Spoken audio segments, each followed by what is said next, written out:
స్వామి మహాకుంభాభిషేకం మహోత్సవాలకైతే వేలాది మంది భక్తులైతే తరలి రావడం జరిగింది. ఒక్కసారిగా ఈ వాతావరణం చూసి ఈ టెంపుల్కి వచ్చిన తర్వాత దర్శనం చేసుకున్న తర్వాత ఇవన్నీ చూసిన తర్వాత ఒక్కసారి మనకైతే మళ్ళీ తిరుపతిని అయితే గుర్తు చేసింది అనమాట. సో ఇక్కడ దర్శనం చేసుకోగానే లోపలికి రాగానే మనం తిరుపతికి వచ్చామా అనే విధంగా అయితే మన సింగరకొండ దేవాలయం అయితే ఆ విధంగా రూపుదిద్దుకుంది. సో అదే విధంగా చూసినట్లయితే భక్తులు అయితే వేలాది మంది వేలాది సంఖ్యలో అయితే ఇక్కడ తరలి వచ్చారు. సుమారుగా 2,500 కలశాలతో కుంభాభిషేకం అయితే చేయడం జరిగింది. సో 6 కిలోమీటర్ల వరకు వీళ్ళు నడుచుకుంటూ వచ్చి వేణుగుతో నడక ద్వారా వచ్చి ఈ రూపంలో అయితే కుంభాభిషేకం అయితే చేయడం జరిగింది.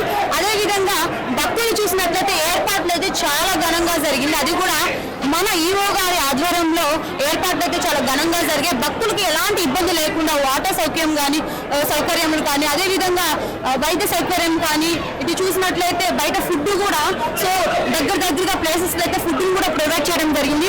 దర్శనానికి ఇబ్బంది లేకుండా బౌన్సర్స్ ని అదేవిధంగా కొంతమంది ఇక్కడికి సంబంధించిన వాళ్ళని కూడా ఈ యొక్క కీలో అయితే పెట్టడం జరిగింది. దర్శనం కూడా చాలా ఘనంగా జరుగుతుంది.